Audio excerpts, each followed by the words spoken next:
Oke, selamat siang semua. Saya harap walaupun semalam tidurnya malam tidak ada yang ngantuk ya selama kita mengikuti camp ini ya. Kita memuji Tuhan kembali. Nomor 5, sandar pada lengan yang kekal.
Sebelum kita masuk dalam lesson keempat, kita masuk dalam doa. Allah Bapa kami yang ada di surga, kami bersyukur Engkau sudah memimpin kami kemarin sampai saat ini. Kami bersyukur Engkau berikan kami segala yang kami perlukan, itu makanan jasmani dan rohani, supaya lewat makanan ini kami disegarkan, kami boleh berjalan sesuai dengan kehendak-Mu. Terima kasih, kami bersyukur, kami menyerahkan waktu kami di beberapa menit ke depan Engkau menolong setiap kami. Kami boleh sungguh merindukan firman-Mu untuk menjadi kompas hidup kami. Terima kasih, kami bersyukur, ampuni dosa pelanggar kami dalam nama Tuhan Yesus. Amin. Mungkin di sini ada yang belum mengenal saya ya. Nama saya Mung En, boleh dipanggil Lause Mung En. Ya, di sini ada yang mirip dengan saya ya. Ada nggak yang mirip? Ya, itu anak saya. Ya, jadi kita bersyukur ya. kenal sama saya tidak, itu bukan hal yang paling penting. Yang paling penting di dalam camp ini, setiap kita harus mengenal Allah yang kita sembah. Itu sangat penting. Ya, karena firman Tuhan katakan kalau kita tidak mengenal Allah, umatnya akan binasa. Ya, mengenal dengan tahu itu beda ya. Ya, banyak yang tahu mungkin saya di sini namanya Lausemung N. Tapi mungkin kalau saya tanya saya tinggal di mana? Ada yang tahu? Ya, itu hanya tahu. Tapi kalau mengenal beda. Ya, mengenal dengan tahu. Banyak orang tahu Tuhan Yesus disalibkan, mati dan sebagainya. Banyak orang mengenal. Tapi banyak orang tahu, maksud saya, maaf. Tapi tidak banyak yang mengenal dengan sungguh-sungguh. Termasuk kita mungkin di sini. Ya, ini penting buat kita pastikan setelah camp ini selesai, kita sudah tahu sifat-sifat Allah dan kita mengenal Allah dengan sungguh-sungguh. Ya, pastikan. Ya, jangan pulang dengan sia-sia, bukan pulang dengan saya berkumpul berapa hari enak suasananya dan sebagainya. Ya, hari ini tema yang diberikan kepada saya adalah dalam kebaikan, dalam kebenarannya. Ya, kita bisa berkumpul di sini karena cuti bersama ya. Itu kebaikan dari pemerintah yang diberikan kepada kita. Ya, kita juga kadang-kadang suka di dalam kebaktian di hari Minggu kita juga sesukanya mencutikan diri. Ya, tidak hadir di kebaktian kita. Ya, tapi kita tahu Allah kita itu sangat baik untuk kita. Dia tidak pernah bilang sama kita misalnya dia saat ini bilang sama kita, kalian cuti, saya juga cuti dulu ya. Kalau kalian ada masalah jangan doa dulu ya dengan saya nggak bakal tolong ya. Gimana kita? Kacau nggak hidup kita? Ya, itu kebaikan Allah salah satunya. Ya, kita akan belajar dari satu persatu. Kita akan membaca ayat dulu. Ya, Mazmur 103 ayat 5. Ya, sebenarnya kalau bisa baca dari ayat pertama, tapi kita karena waktu mungkin kita nggak baca banyak ya. Saya akan bacakan untuk kita semua. Mazmur 105 ayat 5. Dia yang memuaskan hasratmu dengan kebaikan, sehingga masa mudamu menjadi baru seperti pada burung Raja Wali. Ya, ini kebaikan. Dia yang memuaskan hasratmu dengan kebaikan. Ya, jadi kebaikannya. Ya, apa? Ya, itu kebaikan. Ya, sebenarnya kalau berbicara kebaikan Allah, Allah minimal memberikan secara umum kebaikan kepada kita. Ya, yang disebut anugerah umum, hujan, matahari itu, udara itu diberikan kepada setiap manusia. Tapi Allah memberikan kebaikannya secara khusus kepada orang yang mencari Dia dan mengasihi Dia, yaitu kita semua. Jadi kalau kita membaca Mazmur 103 ini dari ayat 1 sampai 5, kita mendapatkan penulisnya adalah Raja Daud. Ya, penulis ini Raja Daud. Ya, di sini dia dengan segenap jantungnya dia ingin menerima berkat pribadi dari Allah, pujian pribadi kepada Allah. Karena di ayat pertama dia katakan, pujilah Tuhan hai jiwaku. Pertama-tama pemazmur menyampaikan nasihat kepada dirinya sendiri. Ya, kita juga kadang-kadang harus menasihati dan berbicara kepada diri sendiri. Ya, kadang-kadang orang bilang bicara sendiri, orang gila. Ya, enggak juga ya. Kalau kita bicara sama diri sendiri, kita bisa bilang gini, oh, saya tahun ini harus semangat melayani Tuhan. Saya harus tidak absen kebaktian. Itu kita bicara kepada diri sendiri. Memotivasi diri kita untuk lebih dekat lagi kepada Tuhan, lebih banyak membaca Alkitab dan berdoa. Inilah yang dimaksudkan dari pasal 103 ini, untuk mengobarkan dirinya, batinnya sendiri, untuk mengingat atau merenungkan kebaikan-kebaikan Tuhan yang telah dia terima. Banyak kita menerima sesuatu, menikmati sesuatu, kita merasa ini hal biasa. Tapi kalau kita orang-orang percaya seperti ini, kita menikmati kebaikan Tuhan, kita harus renungkan. Ya, seperti Mazmur ini. Merenungkan berkat-berkat Tuhan yang Tuhan sudah berikan. Ya, kebaikan yang Tuhan sudah berikan. Bukan secara kebetulan kita hadir di sini. Semua karena berkat dan kebaikan Tuhan. Kalau kita nggak sehat, bisa nggak hadir di sini? Tak bisa. Itu semua sudah Tuhan berikan kepada kita. Jika kita perhatikan dari ayat 1 sampai 5, Mazmur 1 dengan 103 1 sampai 5, ada kata-kata yang sangat kuat. Ada berapa kata? Pengampunan, penyembuhan, ayat 3. Penebus, memakotai, ayat 4. Memuaskan, memperbarui, ayat 5. Kita kalau melihat dari ayat 5 ini menjelaskan kebaikan Tuhan atau kebaikannya yang seperti kita akan pelajari, yaitu sifat dari Allah. Allah memberikan kesenangan sejati, maka pemazmur menulisnya, Dia yang memuaskan hasramu dengan kebaikan. Kebaikan Allah, supaya kita merasa puas, karena manusia tidak puas. Hanya dekat Allah saja, Mazmur yang lain katakan, kita akan puas, kita akan tenang. Ya, hanya kebaikan dan anugerah Allah yang dapat memberikan kepuasan. Dengan kuasanya menyediakan segala kebutuhan kita. Jika kita membaca Amsal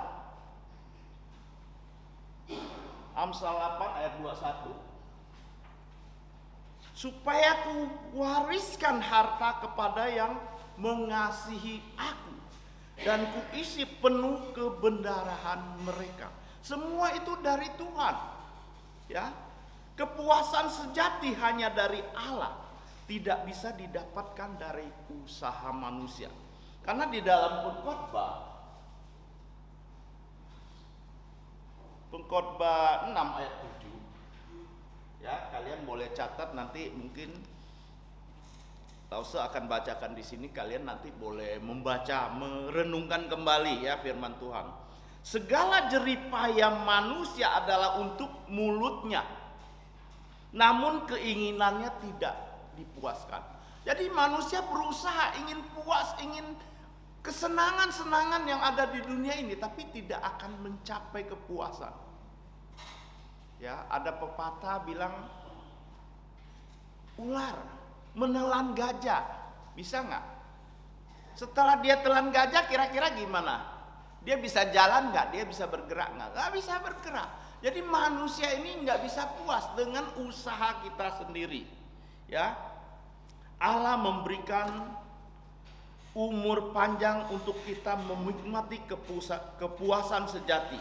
Jika kita membaca ayat 5 yang diberikan kepada saya, sehingga dikatakan, sehingga masa mudamu menjadi baru seperti pada burung rajawali. Di sini kalau kita melihat Alkitab, kita akan menemukan 27 kali ya, 27 kali dikatakan rajawali. Ya, ada 27 kali. Di dalam 27 kali ini ada manusia diumpamakan sebagai rajawali. Ada Allah diumpamakan sebagai rajawali. Kalian boleh cari ya nanti di rumah ya. Ketik kalian cari, tulis, dapatkan sendiri. Oh, ini rajawali yang dimaksudkan manusia. Ini rajawali yang dimaksudkan adalah Allah. Nah, itu kita bisa renungkan dan kita banyak belajar. Kenapa Alkitab menggunakan rajawali? Rajawali satu binatang yang umurnya cukup panjang. Dia setiap tahun dia akan ganti bulu-bulunya. Dia akan terbang tinggi sekali, menerjang badai. Ya, dia bukan mundur dari badai, tapi terjang badai. Maka kalau kita manusia, kalau kita mengalami kesulitan, kesusahan, kita tinggalkan Tuhan. Kita tanda tanya, kita kekuatannya dari mana? Pasti kekuatan kita mengandalkan diri sendiri. Kalau kita mengandalkan Tuhan, kita akan seperti rajawali. Ya, nanti kita akan belajar tentang Raja Wali. Apabila Allah dengan anugerahnya dan penghiburan Roh Kudus memulihkan umatnya kembali dari kemerosotannya dan memenuhi kita dengan hidup yang baru dan sukacita yang baru, untuk kita itu tanda kekekalan melalui terima Tuhan Yesus tentunya. Ya, kita mengenal Allah, terus kita tahu Allah begitu baik kepada kita, mengutus putranya mati untuk kita. Kita terima Tuhan Yesus, kita punya hidup yang baru, punya sukacita yang baru, kepuasan yang baru, damai yang penuh. Itu yang artinya kita menerima kebaikan Allah. Ya, kita masuk di dalam kebaikannya. Di sini ada satu ayat, ya, Yesaya 40 ayat 31. Di sini yang diumpamakan adalah raja walinya adalah manusia. Ya, saya akan ambil 2 ayat saja, satu yang dari, ya, saya akan bacakan. Tetapi orang-orang yang nantikan Tuhan mendapatkan kekuatan baru, mereka seumpama raja wali yang naik terbang dengan kekuatan sayapnya. Mereka berlari tidak menjadi lesu, mereka berjalan tidak menjadi lelah. Kenapa digunakan raja wali? Tuhan pengen kita sebagai anak-anak Tuhan yang sudah terima Tuhan Yesus, kita seperti burung raja wali, berani menghadapi tantangan, berani menghadapi masalah di dalam dunia ini. Banyak sekali yang kita hadapi, tapi kita sebagai anak Tuhan, kita terjang badai itu, kita terjang kesulitan itu dengan penyertaan Tuhan, dengan pertolongan Tuhan. Ya, satu ayat kembali, Ulangan, ya, Ulangan 32 ayat 9. Di sini Allah yang diumpamakan sebagai burung raja wali. Demikian bunyi firman Tuhan. Tetapi bagian Tuhan ialah umatnya. Saya akan baca dari sampai ayat 11, ya, dari ayat 9 sampai 11, ya. Tapi nanti fokusnya di ayat 11. Tetapi bagian Tuhan ialah umatnya, Yakub ialah milik yang ditetapkan baginya. Ayat 10, didapatinya dia di suatu negeri, di padang gurun, di tengah-tengah ketandusan dan aungan padang berantara. Dikelilinginya dia dan diawasinya dia, dijaganya sebagai biji matanya. Ya, kebaikan Tuhan di sini, ya, ada berapa hal. Dikelilinginya, diawasinya, dijaganya. Ya, seperti biji matanya kita ini di hadapan Tuhan. Kita berharga di hadapan Tuhan. Yang 11 sampai 12, ya, harusnya, ya. Maaf, ya. 12. Ayat 11. Laksana raja wali menggonjang bangkitkan isi sarangnya, melayang-layang di atas anak-anaknya, mengembangkan sayap, menampung seekor dan mendukung di atas kepaknya. Ayat 12, demikianlah Tuhan sendiri menuntun dia dan tidak ada Allah asing menyertai dia. Di ayat-ayat ini menyatakan bahwa bagaimana kebaikan Tuhan kepada umatnya, orang yang dikasihnya, yaitu kita semuanya. Ya, di ayat 11 secara khusus dikatakan laksana raja wali, ya. Artinya Allah seperti raja wali. Kenapa? Di sini ayatnya bagaimana mengembangkan? Ya, raja wali itu selalu bersarang dan bertelur di bukit, di atas bukit yang tinggi. Ya, dia bertelur akhirnya punya anak. Anaknya belum bisa terbang sendiri. Anak-anaknya harus dilatih untuk berterbang. Maka burung rajawi dengan kekuatan yang sangat, dia melungkit ke sarang anak-anaknya. Dia guncangkan.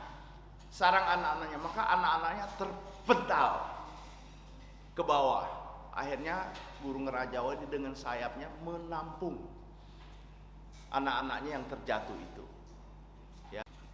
Akhirnya anak-anaknya dengan cara begitu mereka bisa terbang, belajar terbang. Inilah Tuhan yang selalu membawa kita kepada, ya, kita melihat ya, di sini menggambarkan pemeliharaan Tuhan yang melatih, yang mengajar kita untuk mengikuti jalannya Tuhan. Walaupun banyak masalah yang kita hadapi, ya, ketidakadilan, ya, tapi kita tahu Allah kita itu benar dan adil, ya. Tindakannya tidak diragukan lagi. Ya, kita melihat ya bagaimana Allah menolong, Allah menyertai ya umatnya orang Mesir yang dibawa keluar dari Mesir. Itu semua penyertaan Tuhan. Kita tidak bisa mengupas panjang lebar sampai di sana. Tapi kita sebagai umatnya, ada satu ayat mengatakan, ya saya banyak pakai ayat ya, menjelaskan. Mazmur 103 ayat 2 ya. Pujilah Tuhan hai jiwaku dan janganlah lupa segala kebaikannya. Kita sebagai umat yang sudah menerima kebaikan Tuhan, kita jangan melupakan segala kebaikan Tuhan. Kalau orang yang melupakan kebaikan Tuhan, itu berbicara orang yang tidak bersyukur. Ya, tidak pernah merasa bersyukur, selalu bersungut-sungut. Kenapa ya saya jadi orang Kristen begitu ya? Sejak saya kenal Tuhan kok tidak ada perubahan hidup saya ya. Ya, tidak berbicara mengenal Tuhan, tidak berbicara tentang ekonomi kita. Ya, tapi Tuhan berbicara pada saat engkau mengalami kesulitan apapun, saya bersama dengan engkau. Saya berada di sampingmu. Saya akan bersama-sama dengan engkau berjalan ke depan, menghadapi rintangan yang ada yang kita hadapi. Itu bagaimana Tuhan dengan kebaikannya. Jika kita membaca Kejadian 27 sampai 50, ya kalau kita sempat, ya ini merupakan satu buat kita boleh membacakan. Seorang anak muda bernama Yusuf. Saya setiap kali baca ayat 27 pasal 27 sampai 50, endingnya saya menangis, mengeluarkan air mata. Kenapa? Saya sangat terharu, saya sangat kagum dengan tokoh Yusuf ini. Masih muda tapi dia bisa melakukan apa yang Tuhan kehendaki. Ya, kita melihat kalau satu ayat kuncinya yang saya dapat ya di pasal 39 ayat 2, 39 ayat 21 ya, Kejadian ya. Kejadian 39 ayat 2, 21 sama 23. Ini ayat kunci ya dari Yusuf. Dia katakan apa? Firman Tuhan kurang lebih begitu. Tetapi Tuhan menyertai Yusuf dan Yusuf dibuat berhasil. Luar biasa nggak? Saya pikir ayat ini semua orang suka. Misalnya Yusuf itu diganti dengan nama kita masing-masing. Suka nggak? Misalnya saya, Mung En, tetapi Tuhan menyertai Mung En. Mung En dibuat berhasil. Senang nggak? Setiap kita senang. Tapi kita lihat dulu apa yang terjadi dengan hidup Yusuf.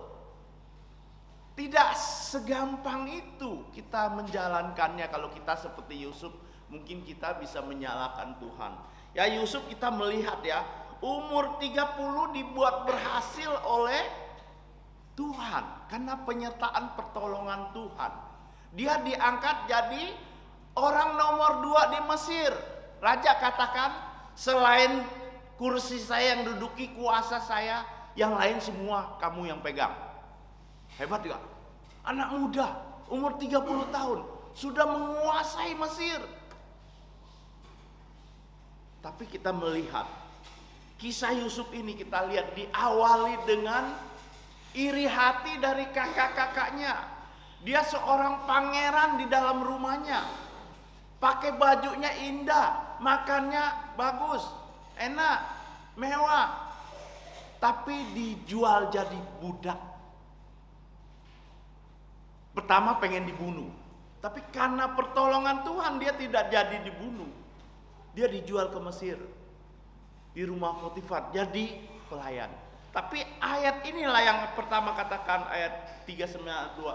Tetapi Tuhan menyertai Yusuf, dia menjadi orang kesayangan dari Potifar. Luar biasa. Sampai di situ? Tidak, dia difitnah. Menggoda istrinya Potifar. Padahal tidak, dia melarikan diri, dia menjauhkan dari dosa. Dia katakan, bukan katakan suamimu tidak di rumah, saya takut sama suamimu. Tapi dia katakan, Tuhan melihat kita. Ya, setiap kita melakukan sesuatu kita tahu kebaikan Tuhan, tapi ada keadilan Tuhan. Tuhan akan menghukum kita kalau kita melakukan dosa. Ya, inilah yang kita tahu Tuhan kita. Bagaimana Yusuf selanjutnya? Dia di penjara. Di penjara dia bertemu dengan orang, mengartikan mimpinya, tapi dia dilupakan. Akhirnya Tuhan berikan pertemuan untuk mengetes, menguji karakternya Yusuf. Ketemu saudara-saudaranya yang mau bunuh dia, mau jual dia, yang jahat sama dia. Gara-gara saudaranya dia menderita. Saat ini saya jadi penguasa di Mesir. Kalian datang kepada saya berlutut. Saudara-saudaranya di hadapan dia. Kalau dia mau pukul, dia mau bunuh, itu bisa. Tapi itu tidak dilakukan oleh Yusuf. Ini karakter yang hebat sekali seorang muda. Yang saya baca, saya sering berulang-ulang saya sering baca. Tapi saya menangis, tetap menangis. Ya, karena saya terharu. Ada seorang muda yang begitu. Saya pengen jadi orang muda ini, tapi sebanyak kali saya gagal. Mungkin kita semua pengen jadi orang muda seperti Yusuf, seperti Daniel, seperti yang lain. Tapi kita gagal. Tidak apa-apa. Kita gagal tapi maju lagi. Gagal, maju lagi. Gagal, maju lagi. Seperti Raja Oli terbang. Mungkin ada badai, dia mungkin mundur dikit, tapi dia tetap terbang. Dia nggak mundur. Inilah yang ingin menjadikan anak Tuhan ada di gereja kita ini. Ya, kita melihat bagaimana Tuhan menyertai kita dengan segala persoalan hidup kita. Tuhan menolong kita. Ya, yang kedua adalah apa itu kebenaran. Ayat yang diberikan kepada saya Ibrani 6 ayat 18 ya. Dikatakan supaya oleh dua pernyataan tidak berubah, tetapi nama Allah tidak mungkin berdusta, kita mencari perlindungan, peroleh dorongan yang kuat untuk menjangkau pengharapan yang terletak di depan kita. Berjalan dalam kebenaran. Apa itu kebenaran? Kebenaran adalah firman Tuhan. Kalau kita mencari apa itu kebenaran, pasti disandingkan dengan firman-Nya. Ya, firman-Nya adalah benar, tidak berubah, tidak berdusta, ya, dan selalu benar, ya. Kebenaran dan percaya kepada kebenarnya. Artinya mempercayai hidup dalam pimpinan Tuhan sepenuhnya. Karena kita tahu Allah tidak mungkin berdusta. Melalui penyertaan Tuhan, kita peroleh kekuatan untuk menjangkau pengharapan kita. Melalui janji-janji kebenaran firman-Nya, kita akan berjalan. Karena Allah tidak pernah dusta, janji-janjinya kepada umat-Nya, kepada Abraham juga, kepada yang lain, tidak pernah diingkari, selalu ditepati. Kejujuran Allah bukan saja berlaku untuk Abraham, tetapi juga untuk setiap kita dalam kebaikan Allah. Melalui janjinya, kebenaran firman-Nya di seluruh kitab, karena Alkitab adalah kebenaran yang diilhamkan, maka Alkitab sepenuhnya benar dan dapat dipercaya. Kebenarannya adalah firman Tuhan. Ada beberapa ayat yang menyatakan kebenaran dan disandingkan dengan firman-Nya. Ya, 2 Samuel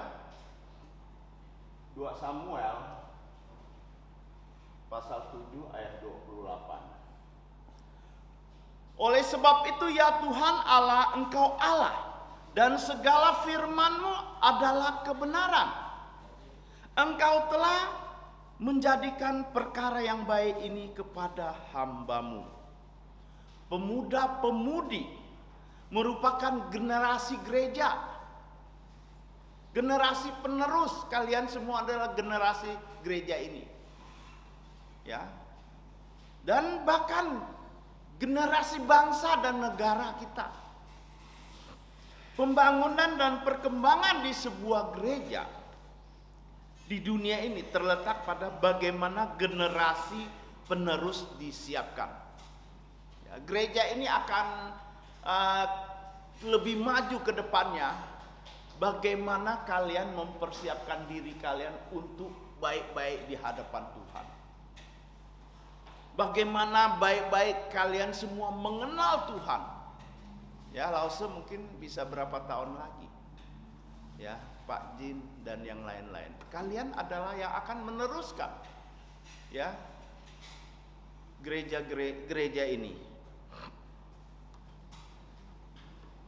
Maka itu pemuda-pemudi di gereja harus ada di dalam kebenaran.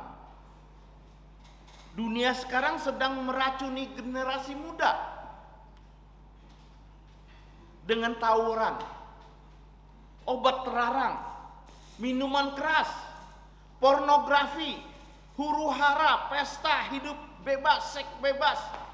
Yang sekarang paling banyak geng motor, ya. Semua ini dianggap satu tren, gaya masa kini yang sangat digemari oleh pemuda-pemudi. Tapi pemuda-pemudi gereja tidak seharusnya demikian.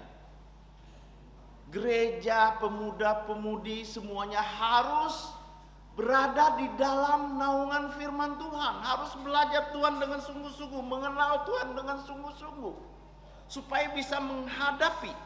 Maka ada ayat yang sangat terkenal, Matius 6 ayat 33. Tetapi carilah dahulu kerajaan Allah dan kebenarannya, maka semua itu akan ditambahkan kepadamu. Pemuda-pemudi pengikut Kristus dihimbau untuk melakukan di sini ada 2 hal. Kerajaan dan kebenarannya. Kerajaan Allah kita harus berusaha sungguh-sungguh agar kepemimpinan dan kuasa Allah dinyatakan melalui kehidupan kita dan kebaktian kita.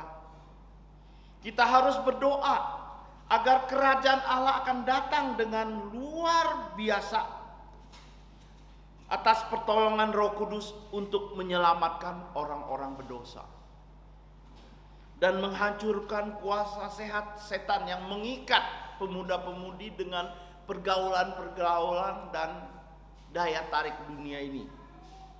Dan kita siap dengan hidup kudus, kita memuliakan nama Tuhan. Kita memisahkan diri, tadi diajarkan, dari supaya dapat menyatakan kebenaran. Ya, kebenarannya adalah kita kejar kebenaran, mencari kebenaran. Melalui Roh Kudus kita harus berusaha untuk mentaati perintah Kristus. Memiliki kebenaran Kristus, tetap berpisah dari dunia, menunjukkan kasih Kristus tetap terhadap semua orang. Semua orang menjadi anggota kerajaan Allah, harus lapar dan haus akan kebenaran. Ini yang diajarkan Tuhan Yesus. Mazmur 106. Dasar firman-Mu adalah kebenaran dan segala hukum-hukum-Mu adalah adil, adalah untuk selama-lamanya. Pergumulan kita untuk setia menjadi kebenaran adalah menjadi kompas hidup kita. Sekalipun doa terus-menerus dipanjatkan, tetapi godaan di sekitar pun gencar mempengaruhi kita. Ya, kita berdoa, kita giat di dalam Tuhan. Tapi di sekitar kita banyak sekali godaan yang membuat iman kita jatuh, membuat kita melakukan dosa dan sebagainya. Maka kita harus lebih lagi berdoa. Ya, ada pepatah mengatakan lebih mudah melakukan sesuatu buruk daripada yang melakukan yang baik. Terus ada pepatah Tionghoa yang sangat terkenal, kita bisa belajar kejahatan atau hal-hal yang baik dalam 7 hari. Tapi kita mau belajar melakukan kebaikan perlu 7 tahun. Susah nggak? Tidak gampang kalau kita mengandalkan kita, tapi kita harus mengandalkan Tuhan. Minta Tuhan tolong terus dengan firman Tuhan sebagai kompas di dalam hidup kita, kita dapat melihat ya dengan baik. 1 Korintus ya pasal 15 ayat 33. Jangan sesat. Pergaulan yang buruk merusak kebiasaan yang baik. Ya, kita jangan pikir saya ke gereja, saya kuat iman saya, bergaul dengan siapa aja tidak apa-apa. Saya pasti kuat. Ya, dengan banyak bergaul dengan orang yang sering merokok, kita jadi perokok. Orang yang suka minum, kita jadi peminum dan sebagainya. Ya. Tantangan diri dan godaan luar sering menjadi pergumulan kita. Bila kebenaran firman-Nya dipegang, dilaksanakan dengan setia dan bertanggung jawab, pasti hidup kita diwarnai dengan keadilan, kebenaran dan kesetiaan. Pertama, dari pemazmur, dia sadar bahwa tiada suatu di dunia ini dapat menolong dari pergumulan kita kecuali Tuhan. Ya, kita tidak bisa minta tolong siapapun, tapi firman Tuhan, kebenaran Tuhan, Tuhan sendiri akan menolong kita untuk tetap kuat menjadi saksi. Yang kedua, ia juga sadar jika melupakan kebenaran hanya menambah penderitaan dan bukan jalan keluar. Hanya Allah saja sumber kebaikan dan kebenaran. Maka kita harus hidup di dalam kebaikan Allah dan kebenaran Allah. Bagaimana kita mengalami kebaikan dan kebenarannya? Sebenarnya kita orang Kristen, kebaikannya sudah kita peroleh pada saat kita percaya Tuhan Yesus. Itu kebaikan yang paling terbesar di dalam dunia yang Tuhan berikan, selain daripada udara, matahari dan semuanya, segala makan pernyataannya. Yang paling baik kebaikan Tuhan yang dinyatakan atas hidup kita adalah saat kita terima Tuhan Yesus. Kita akan memperoleh hidup yang kekal. Hidup kita akan diperbarui. Kita akan menjadi saksi untuk kemuliaan namanya. Kebenaran adalah janji-janji firman Tuhan. Kita tidak bisa melihat Allah, namun kita percaya Allah. Ada kalanya kebaikan dan kebenarannya bisa kita alami dengan peristiwa yang kita alami dengan kehidupan kita. Hari ini secara singkat kita juga banyak sudah melihat ayat-ayat yang apa itu dalam kebaikannya, apa itu kebenarannya. Saya akan mengakhiri firman Tuhan ini dengan satu cerita. Ya. Terkadang kita manusia dibutakan oleh dunia. Rohani kita buta, kita tidak bisa melihat kebaikan Allah. Kita tidak bisa melihat kebenaran daripada Allah. Ya, ada satu contoh. Seorang anak kecil yang buta. Dia buta sejak lahir. Dia ikut sekolah minggu. Dia sering dengar cerita bahwa Tuhan itu baik, firman-Nya itu benar, janji-janjinya tidak berubah. Itu yang dia ingat. Tapi dia tidak pernah melihat Tuhan itu gimana. Kebaikan Tuhan itu gimana. Karena dia tidak bisa melihat, dia tidak bisa melihat. Orang bilang, waduh, kebaikan Tuhan. Dia sudah menciptakan burung-burung, menciptakan matahari, menciptakan bunga-bunga yang indah. Dia tetap gelap, tidak melihat apa-apa. Dia tidak bisa menyaksikan kebaikan Tuhan. Dia bilang akan menerima janji-janji Tuhan, orang percaya. Dia tidak merasakannya. Suatu hari ya, pada saat dia berdagang ya, dia jual jeruk di pinggir jalan, dia disenggol sama orang yang ingin buru-buru naik kereta. Maka semua jeruknya tertumpah semua. Dia meraba-raba ingin mencari kembali jeruknya. Semua orang berlalu lalang tidak menghiraukan dia. Tapi ada satu orang, dia berhenti, dia bantu, dia kumpulkan jeruk-jeruk dia. Setelah jeruknya terkumpul, dia berkata apa? Kamu pasti Yesus. Karena saya tahu Yesus itu baik.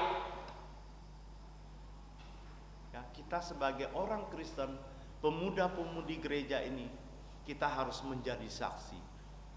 Kita yang sudah mengalami kebenaran, sudah mengalami kebaikan Tuhan, bisa nggak kita menampilkan itu supaya orang melihat diri kita, mengenal kita, bahwa kita orang yang sudah menerima kebaikan dan kebenaran Allah melalui hidup kita, melalui kata-kata kita, melalui apa yang kita lakukan. Kiranya nama Tuhan dimuliakan. Mari kita berdoa.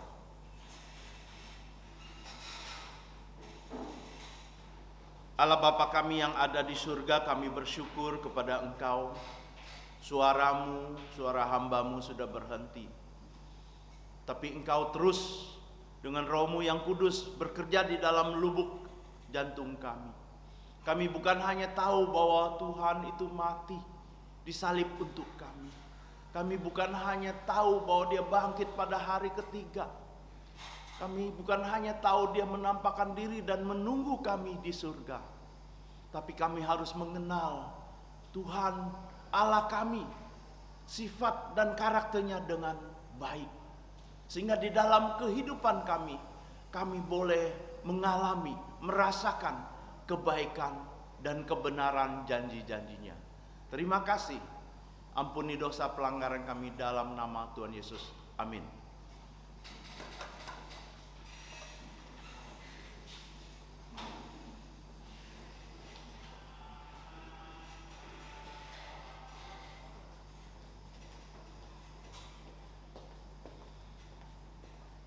Oke, kita sudah selesai lesson 4. Saya kasih waktu karena ini waktunya lebih cepat sedikit. Jadi kita nanti saya kasih break untuk toilet 5-10 menit. Setelah itu nanti saat bel bunyi, ya, saat bel bunyi langsung menuju ke kelompok masing-masing untuk diskusi. Ya. Oke. Hari ini yang akan memimpin diskusi kelompok power tetap PI Rudikus. Nah, yang nanti juga akan memimpin kelompok wisdom itu adalah Pak Ajin. Ya, PI Ajin. Yang nanti memimpin holiness yaitu GS PI Peter Yoksan. Nanti justice saya. Oke? Atau bisa PI Mungen mimpin. Oke. Untuk yang justice saya minta, karena saya ada yang harus dikerjakan, saya minta PI Mungen untuk bisa memimpin ya. Jadi nanti sesuai dengan saat saya bel berbunyi, nah kalian boleh menuju ke diskusi masing-masing. Nanti seperti biasa ketika bel lagi dibunyikan, jadi kelompok diskusi bisa segera menyelesaikan diskusinya. Ya, itu udah poin-poin terakhir.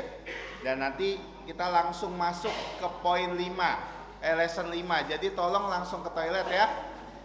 Setelah itu toilet lagi dan kita akan mengakhiri lesson kita dengan kesimpulan di lesson 5. Oke, sekarang saya persilakan untuk istirahat.